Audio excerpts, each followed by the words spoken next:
and welcome here to TalkFCB, and welcome back to the channel here today, guys, where we are going to be building up to Barca's final game before the international break away at Sevilla. It's not going to be an easy game for us because we are contending yet again with more injury problems, and coming up today we're going to be discussing in a bit more detail the Lamine Yamal injury. Is it serious? Is it not serious? Is this a bit of a smokescreen? We're going to be hearing from Hansi Flick, and we are also going to be discussing the potential lineup that we could see tomorrow.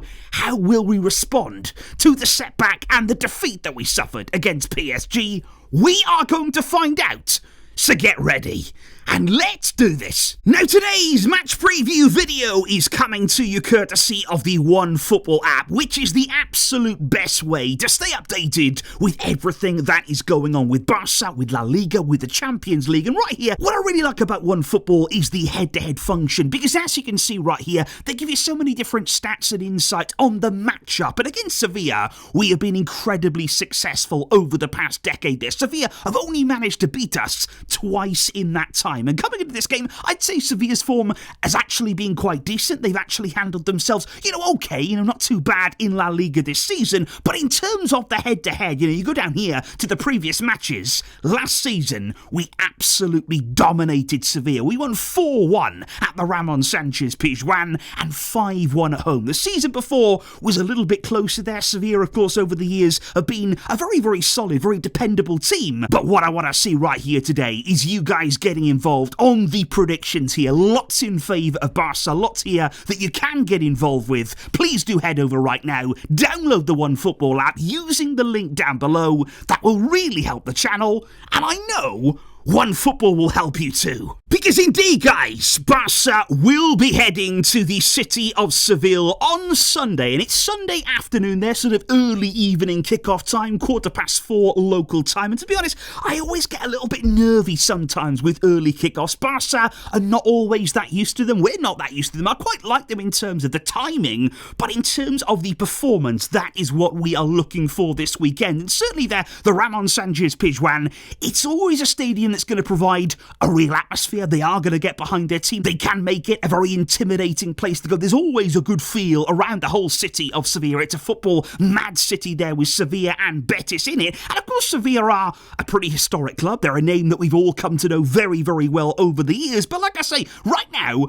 they are mid-table in La Liga. And the worst thing about that, the sad part is, that's probably a decent showing right now for Sevilla, given the transfer windows they've had to really endure over the past few years and the difficulty they've had with La Liga's FFP restrictions. Because can I remind you that back in the summer, their total spend for the entire transfer window, it was 250,000 euros. And no, we're not talking about millions. It's not 250 million. It is 250,000, a quarter of a million in total. Oh, and of course, they sold 55 millions worth of players, and very, very talented players there that they sold for less than their market value. And like I said before, this is Javier Tebas's La Liga in a nutshell. But one of those free transfer arrivals that Sevilla did manage to get, it's a very familiar face in the form of Alexis Sanchez, a very popular figure. I really enjoyed Alexis's time at Barca. He's a really, really charismatic player. I always remember his Clasico goal. Absolutely phenomenal lob there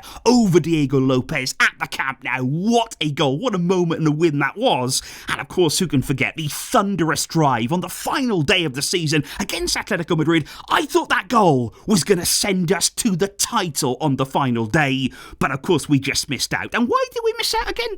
Oh yeah, Mattia Lahoz and a wrongly disallowed Lionel Messi goal. Just saying. But if we do indeed fast forward to the modern day, and yeah, all of the international break lists are coming out here, the national teams are calling up players left, right and centre. Some good news actually though, is that Ronald Araujo has been excused from actually appearing there on international duty by Marcelo Bielsa. What a guy Bielsa is. Thank you very much there for actually having some common sense. Uruguay there are playing some friendly matches. They do not need Araujo for those, and he will get there a nice bit of recovery time in the international break. But unfortunately, the same can't be said for Spain. And what's even more ridiculous in some ways, they've actually called up Marc Bernal. He has been called up there to the Spanish under-21 squad.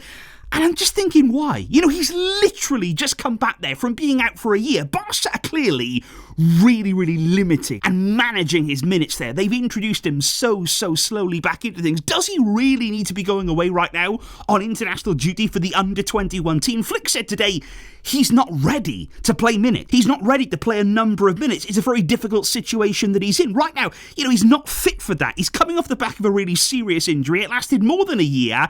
He is not 100% yet. And the Federation, again, Flick calling upon the Federation, they have to be careful. They have to take care of him. And of course, then you've got Lamine Yamal. You've got this entire situation surrounding him and the idiot that is Luis de la Fuente, who, by the way, he still wanted to call him up. He apparently even spoke to Yamal. He understood that Yamal had discomfort after the PSG game, and he still included him in his squad list for matches there against Georgia and Bulgaria at home. You know, if you cannot win those games without putting this guy through painkillers, for example, then maybe you shouldn't be the Spain coach. How about that? How about you do us all a favour and just leave? Go away and just don't come back, please. Because this guy, I just don't understand his problem. Or I do. Maybe his problem is with Barca. That's the feeling that I'm getting right now. Because Flick said today on, you know, his words about De La Fuente in the past and the way that he sort of handled this situation, he said, I don't regret what I've said. I wanted to protect my players. It was my way of saying we've got to stop this. It was a very good course of action. I think Flick is quite happy with the result of what he said, actually. But he said now it's in the past. We've got to focus on the present, the future, and the important thing is to manage the situation together. The clubs and the national team, they should have a common interest here. We all want the best for Yamal. We all want to be able to use him in the biggest of matches, to see him at his best and to keep him fit and healthy. The clubs and the national team, they should all want this together. But yeah, on Yamal right now, the club announced yesterday, of course, that he's going to be out for around 2 to 3 weeks. So basically a flare-up from the previous discomfort that he felt. And apparently that happened after the game against PSG. Now, a lot of people off the back of that, you know, I made a short video yesterday, didn't I, talking about that. A lot of people were kind of celebrating it, thinking, okay, he's just going to miss the international break. That's the intention here from Barca. They're announcing, really, that he's got this discomfort, that he's got this injury. He's just going to miss that time with Spain. That's all that Barca wanted. They are finally taking some action. Now, admittedly, if that was the case, I would be very happy with that. Barca need to stand up to the national team. Real Madrid do it all the time. They've done it for years now. It's about time Barca started acting in the same way, like a big club. However, based on the words of Flick today, I'm not entirely convinced by that argument. I'm not entirely convinced here this is simply about Yamal missing the international break. I think there is a bit of concern there from the club, because Flick said today, we don't actually know when Yamal will return. We don't know with this injury. It's not easy to say because it's not a muscle problem. We don't know if he'll be back in 2, 3, 4 weeks' time. I don't know if he'll be ready for the Clásico at the end of October. We've got to manage his minutes. He's going to work now with our team, and we will take it step by step and see how it goes. Now, I think those words are very interesting because on the one hand, you know, Flick might have done an unbelievable job there of actually convincing us all that, yeah, this is actually a problem. And Spain reading that there might think, oh, okay, maybe they're not sure about Yamal. Maybe they don't really know how long he'll be out for, and that's why he can't come on our international break. But I've got to say, guys, yeah, I'm just not convinced by that right now. I think there is concern within the club. I think this discomfort has been troubling for Yamal. You know, even right now, he missed 4 games in a row. You don't do that there out of nothing. Clearly, there is a bit of a problem. I do believe there that he had a bit of a flare-up after the PSG game. Maybe he played too long in that match there. Maybe it was a bit too soon to play a game of that high intensity. But I think we're going to have to wait and see here how he recovers, you know, what he's like when he is ready to return, and will he be back in time for the Clásico? That, of course, is the big game there that he will be targeting. But again, you can't cut corners. You can't rush him back. You can't there force these games upon him. He must return when he's ready. And let's hope that will be after the international break.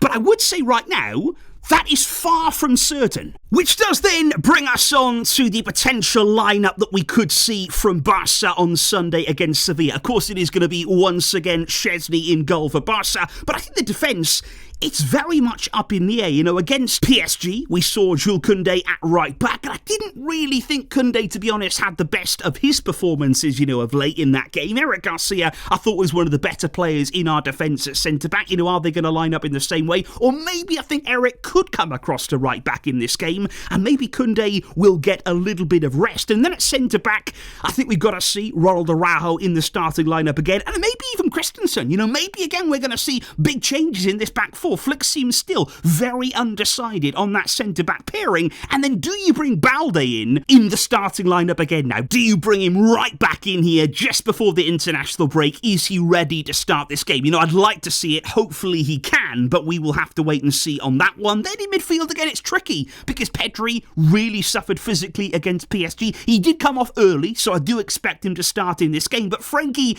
was also struggling. He was also tired, according to Flick, so I think maybe he will get some rest here, and possibly Marc Casado will start in his place. And then in the forward areas, I think you have to start Ferran, probably in the wider areas, to replace the likes of Yamal, Rafinha. All of those players are out. Rashford is going to start again. We will need him to step up yet again in this one. Lewandowski to lead the line, in my opinion. But my big question is, what do you do in that number 10 role? It's continuing to trouble us right here with Fermin Lopez out injured. Do you just keep playing Olmo, hoping he gives you something, hoping from somewhere he summons something and just improves? But that has not happened over the past few games. So in my opinion, it might be time here to finally give Tony Fernandes a few minutes in this game. Maybe you could start him, maybe again try and shock some life into Dani Olmo. I don't know what it's going to take for him to wake up this season. Now would be a great time, a perfect time to do it with the absences we have. But yeah, what would you do in terms of the lineup, guys? How would you replace some of these big absences that we have right now? And are you confident heading into this game? Because if I am being perfectly honest with you here, in terms of my prediction, I've got to be honest, I think it's going to be tough. I do think it's going to be a close game. I think we're going to have a bit of a knock-on effect there from that PSG loss, maybe a little bit of a hangover. Don't forget as well that Sevilla have had the whole week off. They've been resting and preparing for this game, so I do not think it's going to be a walk in the park here. I'm going to go with a very, very narrow Barca win by 2-1. I think it's going to be tight. But please do let me know, guys, in the comments down below. What are your predictions? What are you expecting the score to be? How would you line up? Let me know those things down below. And please also, do not forget to check out the OneFootball app using that link down below. You can download it for free and stay updated all weekend long, and of course beyond. I will see you after this game, guys, with all of the reaction coming your way. Thank you indeed for the great support here, and let's hope to get back to winning ways. But until next time, as always, Vejka, El Barça.